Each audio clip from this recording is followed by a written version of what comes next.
AFR On Demand is brought to you by Breck Golf. Try Beaver Creek today, just 20 minutes from downtown Baton Rouge in the Zachary area. They've got a PGA Tour driving range, a short game practice area, 30 to 40-yard practice shots. It's a great place to chip and putt and practice if you don't have time for a full round. Book your tee time today, golf.breck.org, golf.breck.org.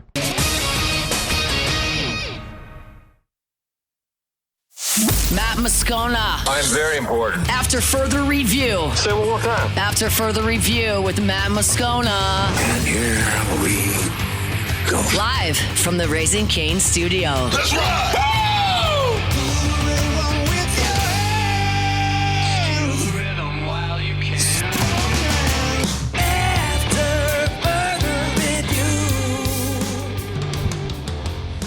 Hour 2, off we go. Welcome aboard. Glad you're with us. It's AFR, presented by Decision Critical Concierge Nursing. I'm Matt. You're a loser, Matt! Shut up, kid. Paul O'Neill. They're chanting Paul O'Neill's name. News. I'm sorry. Russo.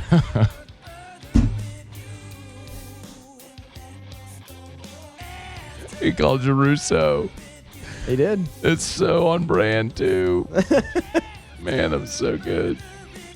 And then Mr. Toby Toplight. There. Got it.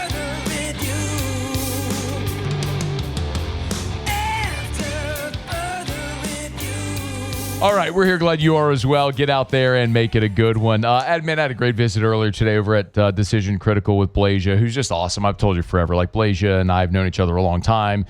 She was at SJA the same year I graduated Catholic, and didn't see each other for a long time. And then when Drew was a heart baby, she was a CV nurse, helped take care of Drew when he was a little baby, and started Decision Critical. Their business it just boomed around COVID when people needed concierge nursing services, and now they're just incredible. They started in Baton Rouge, all over the state of Louisiana. The Dallas office is now thriving, and they're looking into other markets as well. The bottom line is this is healthcare for your lifestyle. If you need, they have so many other great packages as well. If it's elderly care, chronic care, post-operative, like let's say you have surgery and you need a nurse to get you home, to help sort your meds, wound care, all this. I mean, they could do anything from like, when Erica was down and out, y'all. She had a nasty virus around the holidays. She ended up with strep. Decision Critical called, had a nurse. I called the office on a Sunday. Blasia answered the phone. The owner of the company answered the phone on a Sunday night and scheduled. I didn't call Blasia. I called the office. Blasia answered, had a nurse there the next day to give Erica IV hydration. They're awesome. DecisionCriticalBR.com, DecisionCriticalBR.com. And if you're a physician, you need to be referring your patients to Decision Critical. They can help carry out your orders to keep your patient out of the hospital. It's amazing. DecisionCriticalBR.com, DecisionCriticalBR.com. LSU has made this official. The LSU and SMU will open up the 2029 season in Arlington. So this will be at Jerry World at AT&T Stadium. So this was supposed to be a game that was a home and home at SMU and at Tiger Stadium. Well, the SMU will still come to Tiger Stadium in 2028. The return trip, however, will not be at SMU's home field in Dallas. It will be at Jerry World. And this makes a lot of sense.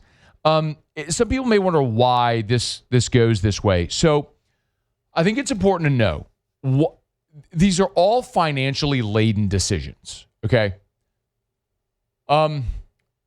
LSU had gotten in the habit of playing these marquee neutral site openers. And like, you know the list, right? You can go back to like 2010, they played North Carolina and Atlanta. 2011, they played Oregon and Jerry World. 2013, they played TCU in Jerry World in the opener. They played the Lambeau game against Wisconsin. Then they played Wisconsin and Houston. They played BYU. Game was supposed to be in Houston, got moved to the Superdome. Miami at Jerry World in 2018. You all know the home and home thing, neutral with Florida State, Southern Cal, all that stuff. Southern Cal and Vegas. So the point being, the reason you do those, and Verge, by the way, this was before he was athletic director, Verge Osbury, when he was just, air quotes, Verge Osbury, who's in charge of football scheduling. Verge has explained this plenty. When you agree to play one of those games, those neutral site games, it is a financial win because you show up, collect a check, and go home. There is an independent group putting on that game, and they have their own TV rights partnership. They sell the tickets and all that stuff. And they guarantee you a payout. You don't have to, like, if you as opposed to hosting a home and home, when you have the home game, yes, you're going to make money on the home game, but it's a massive ordeal to host a home game. It's great for your fans, but you have to stock the stadium with concessions and toilet paper and paper towels, things you don't think of. You have to have security and parking and all the things that you don't, and then cleanup crews, all the things we don't necessarily think of that go into hosting a game day. And even though you're going to make a bunch of money on your home game, when you make the return trip, you're just getting a return trip payout, the same that just think about whenever LSU hosts Louisiana Tech or whatever, and they give them $1 million or whatever to come play the game. Like, that's your payout when you make the return trip. So it's going to be financially a wash. So that's why the neutral site games are a giant win, because it's easier. You don't have all of the things that go into hosting a game, and you don't have the financial loss of the return trip. So this is one of those instances where this is not a neutral site game. This is an SMU home game. This is going to be SMU plays in Baton Rouge in 28. LSU goes and plays SMU in 29. But instead of at SMU, it's going to be in Arlington. Why is it going to be in Arlington? SMU knows they're going to sell a lot more tickets. Instead of playing at Gerald Ford Stadium, look up capacity at Gerald Ford Stadium, please, in Dallas for SMU. You look at Jerry World, and even if they don't sell 80,000 tickets to sell it out, which they may come close, right? I mean, it'll be a season opener. You have it? 32,000. Okay, thank you. So Gerald Ford Stadium, SMU's home stadium, seats 32. Jerry World is 80-ish. And I know like they can configure it to be closer to 100,000, but in a standard configuration, it's somewhere like that, 80-ish. On the dot, 80. 80, okay. So point being, SMU moves that game from campus to Jerry World. They're going to be able to sell more than double the amount of tickets for their home game, even though the majority of the fans there are going to be LSU fans. People coming from Louisiana, Dallas, LSU alums in Houston and Dallas going to the game. So SMU on their end of it are going to be able to make more money. And, of course, they're going to have to pay LSU $1 million or whatever it is. I'm not looking at the contract, but whatever it is to make that return trip. So, and for LSU, clearly this will be a better opportunity. Playing in an NFL stadium becomes more appealing for television at Jerry World than on campus at SMU.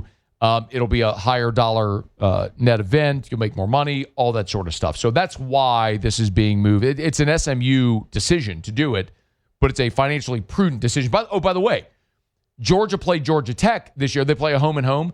Georgia Tech this year moved their home game from Bobby Dodd Stadium in downtown Atlanta to Mercedes-Benz Stadium, the home of the Falcons. Why?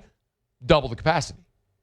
You could sell more tickets. Even if it's Georgia fans coming in, so it effectively is going to become like a Georgia home game, they could sell more tickets, make more money. Same thing SMU's doing here. So that's why this is not a neutral site opener. It is an SMU home game. It's just going to be in Arlington at AT&T Stadium instead of Gerald Ford Stadium on SMU's campus. So when you look at season openers moving forward for LSU, or at least I guess the other interesting part about this is, when you look at future LSU football schedules, does the SEC, now moving to 9 games in conference, do they maintain the Power 4 non-conference mandate? Like the Big Ten doesn't have that, by the way. So the Big Ten plays 9 league games, but they do not mandate a Power 4 non-conference. The SEC has a 9-game league schedule and mandates a Power 4 non-conference. So you're playing 10 Power 4 games, which I love. I think everybody should play all 12 Power 4 opponents. But you need that to be universal. So does the SEC continue to put itself at a disadvantage? We'll see. For whatever it's worth, in 2020, we know Clemson comes to Baton Rouge in 26. 27 opener is against Houston, neutral site in Houston at NRG. 28 and 29 is the home and home with SMU. 30 is Arizona State in Tempe.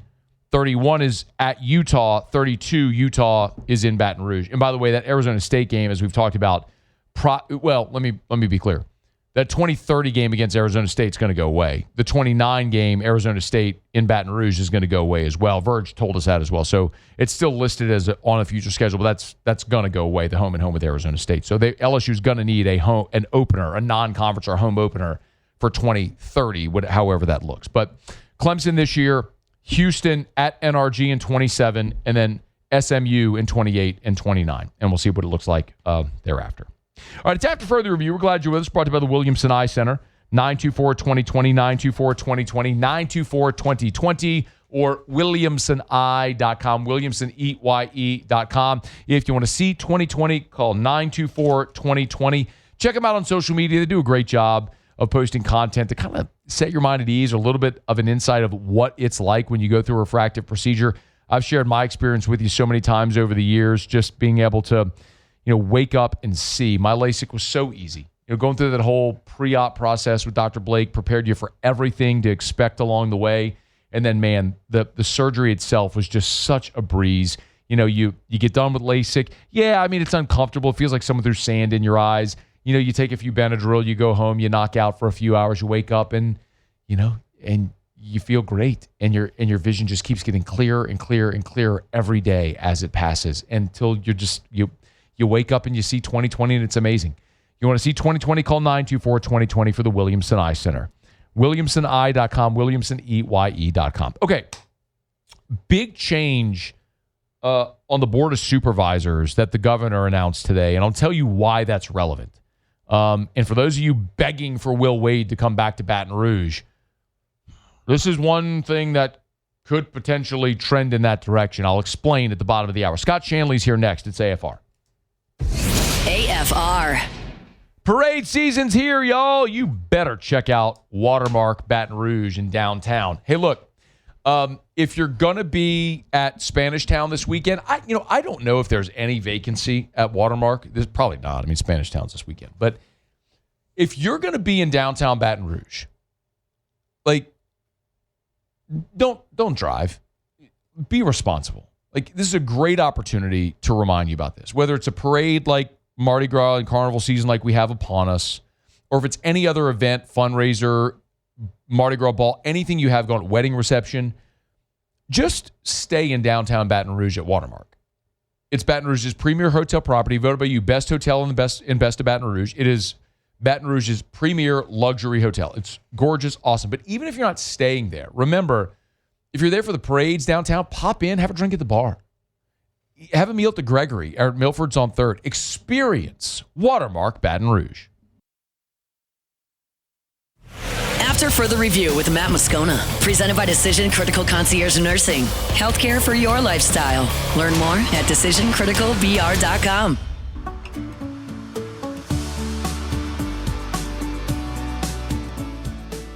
Yeah, I'm coming back to the NFL. I'm coming back to the NFL.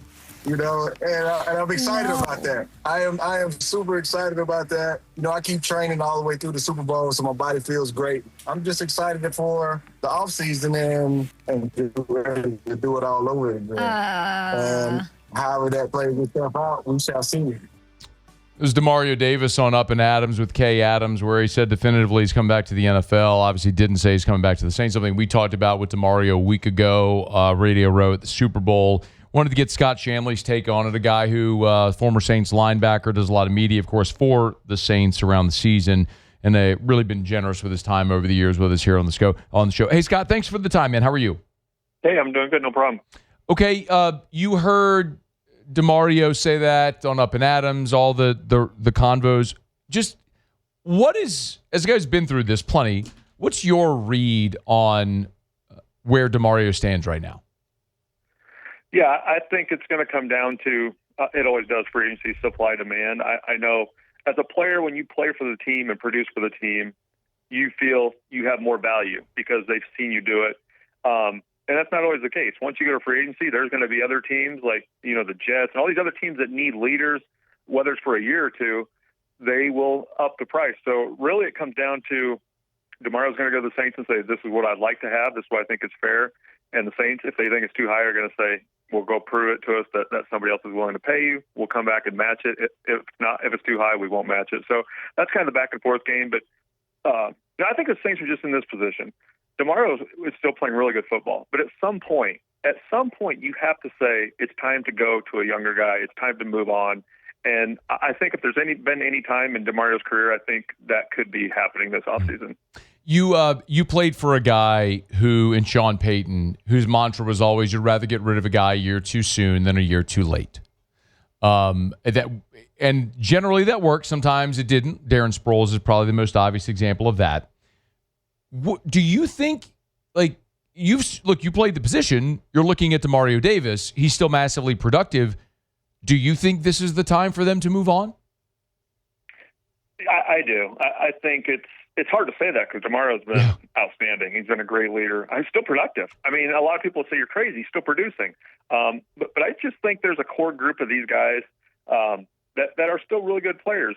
But eventually, you have to move on. And I think it's easier now to move on from these guys because you have the quarterback position figured out. And I think the past few years, some of these guys may have been moved on from.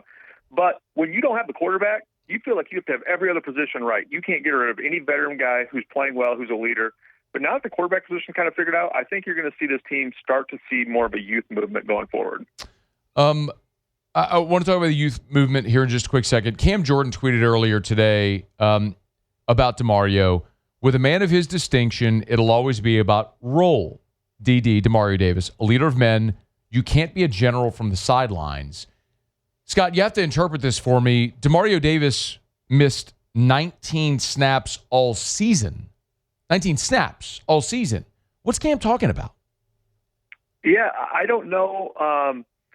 That tells me that Cam something to DeMario. Maybe they talked to DeMario about, hey, going forward, you would split time with Danny Stutzman or you guys would be in a rotation. And Cam's kind of lived that. Cam lived it a couple years ago when they tried moving to defensive tackle, and they said, you're getting too old, you've lost a step, we're going to try a different position. And maybe they've already discussed that. And obviously you don't have to pay a guy as much if he's not playing every snap. So I think there's probably something behind the scenes maybe they know. Scott Shanley is with us. What's interesting, though, Scott, and just a little to play off what you just said there, Cam used to never come off the field. Like, he was a true NFL Iron Man. But I could argue he had a resurgence this year because he only played 50% of the defensive snaps. So his 50% at max effort made him more productive. Does that make sense? Yeah, I agree with you 100%. I think the role he played in this defense was outstanding. It was him and Chase and Granderson, and that three-man rotation was very productive between those guys. I think a lot of this with Cam and DeMario is going to come down to what type of players are they eyeing in free agency. Mickey Loomis is a big bargain bin kind of discount shopper guy when it comes to free agency, and who they have pegged pretty high in the draft because, I think it's interesting because these guys are producing, but yet as a GM, you have to say, are they going to keep producing like it's forever? Obviously not. And I was talking to Zach Strief in Denver about, he said our first couple of years here, we were so reluctant to let go of these older guys because they were still playing well. He goes, eventually we just said the torch has to be passed and we have to play young guys. And that's just how it has to be. And that's when he said Denver kind of took the turn. Scott, I want to ask you about your situation because it's been a minute since you played, but one of the things I remember, and I mean, I'm old enough to be doing this show when you were playing in New Orleans, but when you played, it was like every year they kept bringing in dudes to try to take your spot. And every year you just kept throwing dudes out the boat and you just kept on and were so solid, so steady. Can you kind of give me a sense of what that's like for a veteran player that maybe DeMario is living right now as they're trying to replace him as a veteran player? Oh, absolutely. And I think the biggest things you look at as a starter when they're, obviously I never took offense to it. And I don't think a lot of guys probably take offense to it because it's a replacement business. They are constantly looking to improve. And sometimes it's a judgment call whether who's better or not. But I think when you're a starter, you look at, do they sign a big time contract in free agency, and do they draft a guy in round one at your position? If they don't do one of those two things, you got a chance. But usually when a team does one of those two things, they're telling you the writing's on the wall. So I think a lot of with DeMario, it really just comes down to what type of contract he's willing to accept. And it's tough, especially when he's playing well. And you just mentioned it. He's playing a ton of football, and he's playing well. So it's going to be an interesting back and forth. Scott Shanley's with us. Okay, so let's assess what they have there. We know there's Warner, and we know who, by the way, may not be long for New Orleans either. But they drafted Danny Stutzman. And then there's young guys like Jalen Ford who haven't really produced. But give me the snapshot of what you see as the future of the linebacker position in New Orleans. I think last year they kind of told you early in the year how much they liked Danny Stutzman. Yeah. He was a tackling machine out of Oklahoma. He was their captain of their defense, and he was kind of the spark plug. And it kind of surprised me that they played him as much will linebacker with Pete as they did early on. There's definitely strengths and weaknesses to Danny. Danny is a thumper. When he hits you, he'll stop you cold. And he's just built to be a linebacker. I don't know if they have quite the depth at that position, to feel comfortable moving on from 56 and the way he's been playing. But Jalen Ford, he's a little bit bigger. I don't know if he fits into this Staley defense as well as he would have maybe the old defense, playing kind of an understand, set the edge of the line of scrimmage. In this defense, you either rush the passer or you got to be able to play in space in the middle of the field. So it'll be interesting. But some of that supply demand that we were talking about with Dwyer is going to come down to they're pretty thin at the linebacker position. Yeah. What would you like to see them do with the 8th pick? Well, I'm all in on Jeremiah Love, and I've been beating this drum for a couple of years. I think one of the biggest weaknesses the Saints team has had for a couple of years is running back. And I know they tried to address the depth of it with Miller when they drafted him out of TCU. He's been banged up, but you've kind of seen the steady decline in Alvin. Alvin's been a great player for a long time. He's going into year 10. You can't rely on that guy to be your bell cow running back. I just think you put a guy like Jeremiah Love in the backfield, you give Tyler Shuck a huge opportunity to be explosive in the passing game, because right now nobody scares you on this Saints team when they line up at running back. And if you don't have that guy, it was Reggie Bush, Darren Sproles, there was constantly a guy, Alvin Kamara when he was young. Those guys keep defensive coordinators awake at night, and I think this running back position for the Saints needs to be improved. What do you think they do with Olave?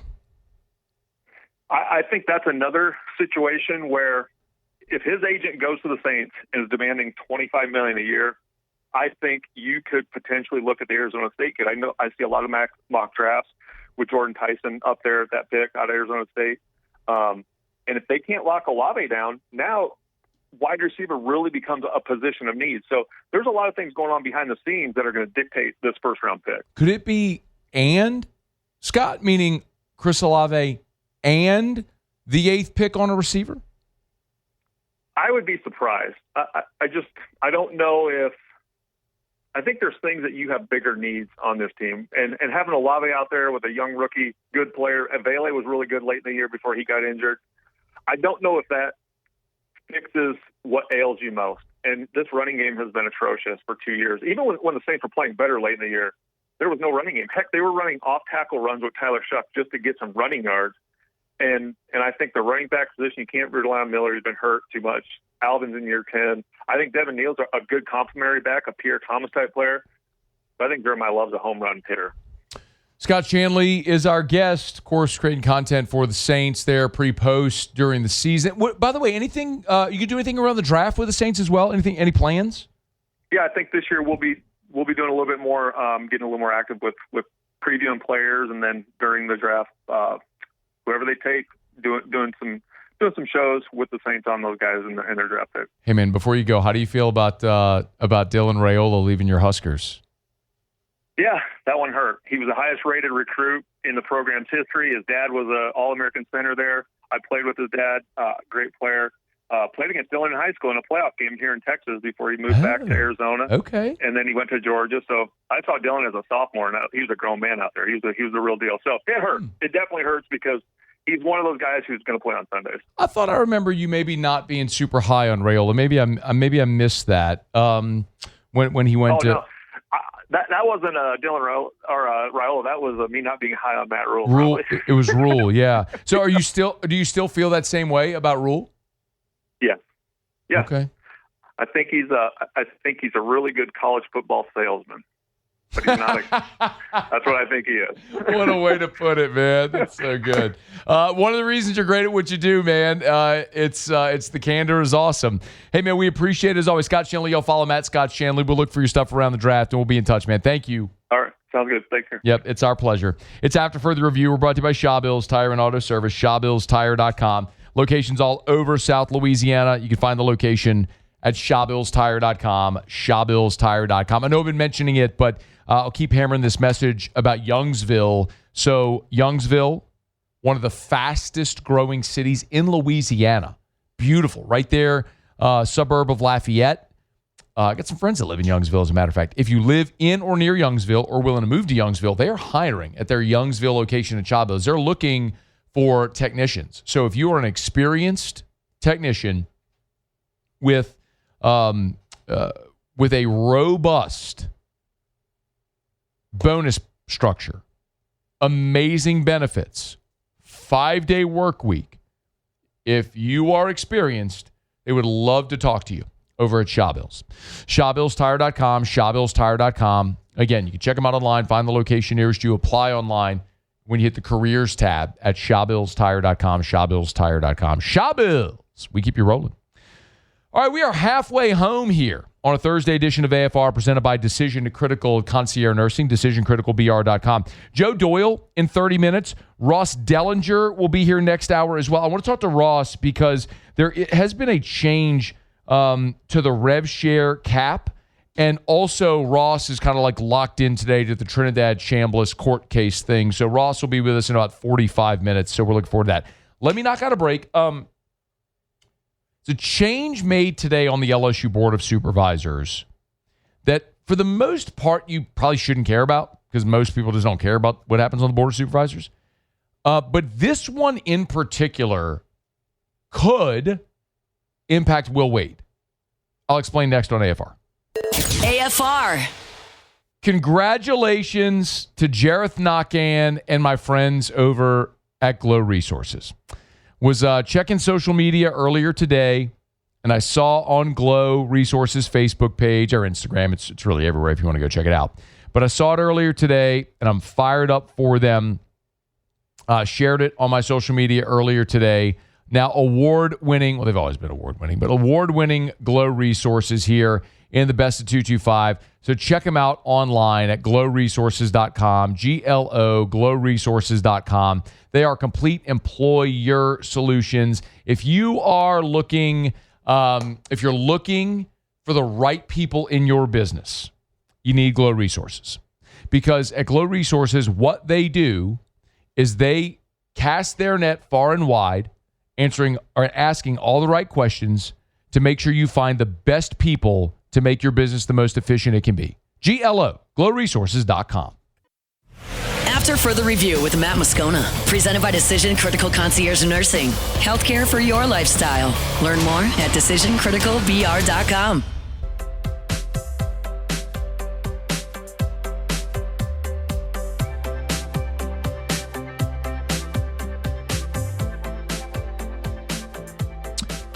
So there's a change at the top of the LSU Board of Supervisors here on Thursday. Governor Jeff Landry on social media and everywhere posted a note thanking Scott Ballard for his leadership as the chairman of the LSU Board of Supervisors, noting the many different things that they did, the reintegration of UNO, research funding, blah, blah, blah, blah, blah, all the stuff. He also notes, and I understand, by the way, Scott Ballard was one of the, along with John Carmouche, they were the two board members at the press conference after Scott Woodward had been, well, call it what you want. They mutually agreed to put whatever. Scott was fired. They mutually agreed, whatever. It was Scott Ballard and John Carmouche at that press conference when Verge was appointed as the interim athletic director, right? and then a few days later was promoted to full-time and all that stuff. Well, the interesting part about this today with the note from Jeff Landry is not so much about Scott Ballard no longer being the chairman of the LSU board. It's who's replacing Scott Ballard. And these things are termed and they rotate and roll. And it's what it is. It's call it whatever you want. Big deal, not big deal. Doesn't matter. I bring this up, and normally I wouldn't bring this up at all. I bring it up today because of who is replacing Scott Ballard, and it's Lee Mallett. So if you're not familiar with Lee Mallett, that's fine. He's a very wealthy businessman, very successful businessman from Southwest Louisiana. And this is very notable because about a year ago, Lee Mallett was the one behind the scenes who was leading the charge to get Matt McMahon fired and Will Wade back to LSU when he was the coach at McNeese. You're probably not going to get people to talk about this on the record. You can find anonymously sourced stories out there about this, but I'm telling you, this is what it was. Lee Mallett is a conservative who was a benefactor both of former Governor Bobby Jindal and now of Jeff Landry. And this is pretty much what happens with the board. Like the governor, every governor, and it doesn't matter if it's a Republican or a Democrat, Jeff Landry, or before him, John Bell Edwards, or before him, Bobby Jindal. It doesn't matter. It's the right of the governor to appoint the members of the Board of Supervisors. And typically, members of the board that are appointed are generally benefactors and supporters of that governor, that politician in their campaign, right? So you give a lot of money to the campaign, you're going to be appointed to the board. That's what happens. You're effectively buying a seat on the board. And by the way, all of these people, it's worth noting, I know that sounds flippant, but all of these people are wildly successful business people. Like, you have to be in order to make the type of contributions you make to be at, like, Scott Ballard is a wildly successful business person who owns many companies in the New Orleans area, including PJ's Coffee. I just mentioned, Lee Mallett in Southwest Louisiana. I mean, you don't get to that level in status without being really good at what you do. And I think that's significant to have those people on the board. They just generally are rubber stamping what's done. I would argue it's more of a status thing than anything, but whatever. Well, a year ago, Lee Mallett was the one who was willing to fund Matt McMahon's buyout and get Will Wade from McNeese back to LSU. That's something he went to the governor with. The governor went to Scott Woodward with that proposal. Scott Woodward was not interested in that. And he shouldn't have been. It's my opinion. I know many of you will guffaw at that because LSU basketball stinks right now. And you're not wrong, they stink. But for all the reasons that LSU fired Will Wade at the time were right. Now, you're in an era of NIL where everything Will Wade did at the time would be totally legal now and could have done it in broad daylight. But it doesn't change the fact that at the time, the NCAA wanted their pound of flesh with Will Wade, and LSU had to give that to protect football. And it was the right decision. It was, again, 1,000,000% the right decision at the time because the NCAA refused to close the case on football until they got their pound of flesh with Will Wade, and you sacrifice basketball 1,000,000 times out of 1,000,000 to protect LSU football, period. There's no discussion. So opening that conversation back and rehiring someone who you had fired and all that stuff, it didn't make a lick of sense. But now that Lee Mallett's the chairman of the board at LSU, do they try to run this back? Now, I don't know the answer to that question. I'm being very transparent with you here. More transparent with regard to this conversation than I've probably ever been on air. I will probably I'll probably get some calls or texts about this. But whatever. I'm going to be transparent with you when I feel like it's warranted, and this is warranted. So, I know, by the way, there's a lot of you who want Will Wade back. And by the way, on a both personal and professional level, love Will Wade. Love the general. He was great to me when he was here. He's our bud. Do we have the bud drop still? Do we have it?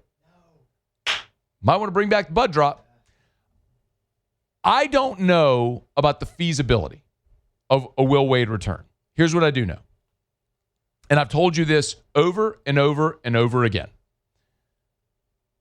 If you want there to be a change within LSU men's basketball, and I don't blame you, by the way.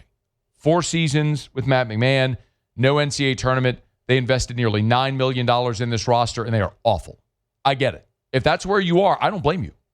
Are we clear? I don't blame you at all. I also know that there is true donor fatigue. It's something I've told you because of firsthand conversations I have had, me personally, I have had with high-level donors in and around LSU that maybe aren't super pumped about stroking checks to buy out basketball after what just happened with football. Need a little cooling off period.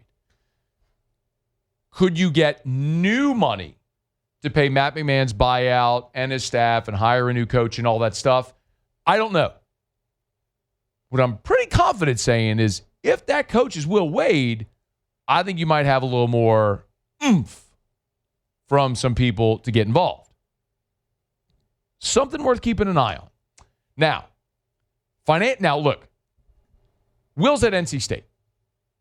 I know this. Will and his family loved Baton Rouge, and they still have a lot of relationships here. I know that for a fact. I also know he's at a place that actually cares about basketball. Generally here, we do not. If they're good, it's like lanyap, but it's never something people are going to be up in arms about if they're bad. He's at a place where they do care about basketball. The buyout at NC State is $5 million. Meaning, if you want to get Will Wade, you'd have to pay Matt McMahon and his staff $10 million to buy him out.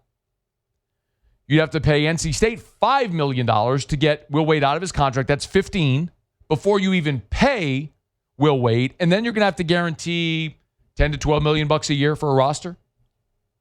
That's to have the conversation with Will Wade. Can you get the right people to the table to fund this? I don't know the answer to that. I'm telling you candidly. If you're asking me, Matt, what are they going to do? I don't know. I'm telling you, I don't know. I don't have the answer. But what I will tell you, have continued to tell you, is there's donor fatigue.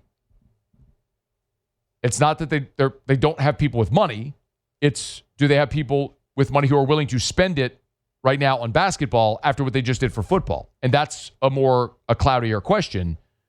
It becomes clearer if the target is Wade, and one of the guys who was beating the drum last year, the guy beating the drum last year for Will Wade, was Lee Mallett, who's now the president or the chairman of the LSU Board of Supervisors. Not saying, I'm just saying. I would put this at 17%. Maybe 17.7%, which ain't nothing. I think it's a long shot, but I think it's possible, which I would not have said even 48 hours ago. So, just something worth watching. Okay. It's after further review. We are brought to you by Parish Restoration, parishrestoration.com.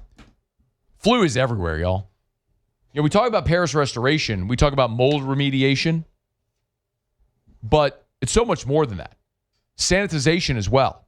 So you got mold, or if you have like flu or COVID or cold virus or whatever running rampant through your school, church, office building, whatever it may be, doctor's office, your workplace, call Parish Restoration. They'll come in, even after hours, spray their patented, non-toxic dry fog. Patented, nobody else can do it. Non-toxic, safe for people, plants, pets. Dry fog, not going to mess up your furniture, your walls, your carpet. They'll let it dwell. It'll kill everything down to the spores. Fog dissipates.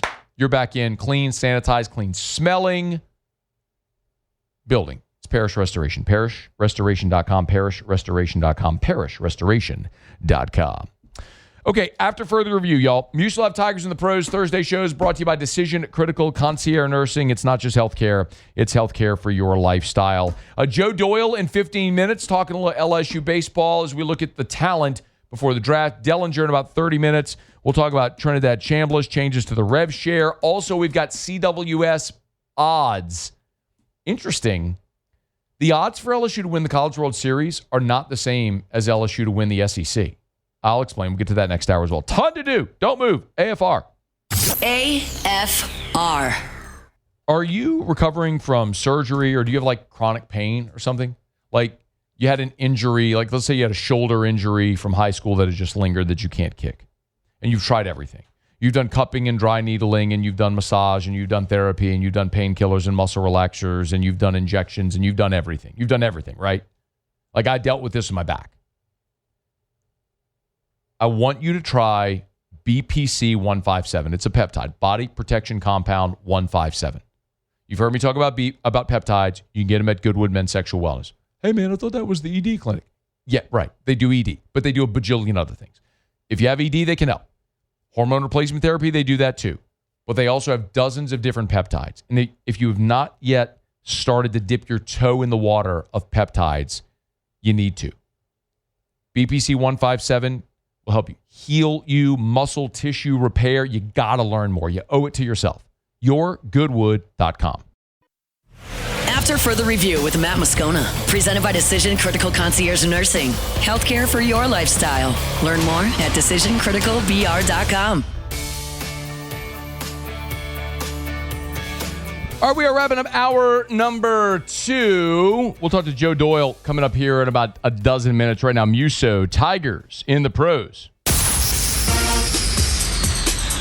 Tigers in the pros. They still bleed purple and gold.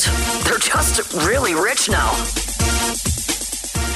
All right, we begin on the PGA Tour out at Pebble Beach, where Sam Burns was just in fuego all around, but specifically the back nine. How about a opening round bogey-free 63 for Sam Burns? That includes a 29 coming in at Pebble Beach. Has him just one shot off the lead. He currently sits at 9 under. Puts himself in a great position for round number 2 and hopefully the weekend, provided everything goes great again on Friday. Some NBA action. Cam Thomas over there with the Milwaukee Bucks. 25 minutes off the bench. A cool 34 points. Led his team in scoring. 12 out of 20 from the field. 4 out of 6 from 3. He was awesome, and the Bucks ended up getting their 22nd win of the season. Trendon Watford continues to see his minutes increase. 25 of them last night off the bench. Cool shooting night, though, man. Just 3 out of 10 from the floor for 6 points, but he did add 4 boards and 4 assists to kind of pick up the night a little bit. The Sixers did get stomped by the Knicks. Ooh. We talked about Tari Eason yesterday. They were playing a back-to-back. The Rockets were here Wednesday night, and the actual term given to Eason's status was iffy. He did play, started again 34 minutes, 13 points for Eason with 3 assists, and the Rockets just got nipped. And then Naz Reid, about $34,000 poorer these days, but shot 50% a night ago for 11 points and added 7 boards. He's great. The Timberwolves stomped the Blazers. That's Tigers in the pros. Presented by Our Lady of the Lake, championship health partner of LSU Athletics. OLOLRMC.com/LSU. OLOLRMC.com/LSU. Our Lady of the Lake and LSU. Listen, whenever we talk about Our Lady of the Lake, I want you to know we are talking about 2 brands that are synonymous. Our Lady of the Lake, they are outstanding medical practitioners, whether it's pediatrics, whether it's cancer, stroke, heart, any type of specialty. And of course, yes, when we're talking about caring for LSU's championship level athletes, but also LSU's student body. You got the contract for the LSU Student Center and everyday care. My general practitioner is Dr. Curtis Chastain at the Our Lady of the Lake Men's Health Group. It doesn't matter in what phase of life you're in or what type of medical care you need, you can trust the lake like the LSU athletes do. OLOLRMC.com/LSU. OLOLRMC.com/LSU. Our Lady of the Lake and LSU. Together, we roar. All right, y'all, it's after further review, and we're glad you're hanging out with us here. 2 hours in the books. Remember, if you missed anything, catch AFR On Demand, presented by Breck Golf. I had a great conversation earlier today with Kendall Rogers in hour number 1 as we're a day away from the start of the LSU baseball season. Scott Shanley this past hour. We do have Joe Doyle coming up. I always enjoy our convos with Joe. And one of the reasons that it's good we have this convo today, from a scouting MLB draft perspective is to go on the record here in February about this LSU roster, so then we can cross-reference it at midway, maybe at the end of the season as we move toward the draft this summer. It's a great way to get a sense of what scouts think about this roster today and what could remain the same or change by the summer. And also, we're keeping an eye on Russ Dellinger is going to be here in about 20 minutes from right now. The Trinidad Chambliss court case happening today. So that and rev share being ticked up a bit. We're going to get to that in just a little bit. So, Trinidad Chambliss on the witness stand in a courtroom, all about playing a 6-year of college football. It's so wild. There's millions of dollars at stake. Part of me gets it. But anyway, Dellinger will be here. We'll get all the latest on that. And that judgment could come down at any minute. When it does, we'll certainly pass it along to you. Okay, here we go. Decision Critical Concierge Nursing, Hour 3 coming up after SportsCenter. After further review. Hey, it's a great time as we move towards spring to give Relief Windows a call. A couple reasons. Remember, of course, spring cleaning is going to be right around the bend, but also this is the time where a lot of people file your taxes, you get your refund check. Well, what are you going to do with your tax refund? You're going to go on a vacation and blow it? Why not take that money and invest it into your most valuable asset, your home? Relief Windows can help. Energy-efficient replacement windows, beautiful entry doors, Hardy Plank vinyl siding. They do shutters and now indoor shades as well. Everything custom made for the exact specifications of your home. And this will increase your home's resale value. It'll beautify your home so you can enjoy it while you live there. But when you move, you will get credit on your home value for all these improvements. ReliefWindows.com, ReliefWindows.com.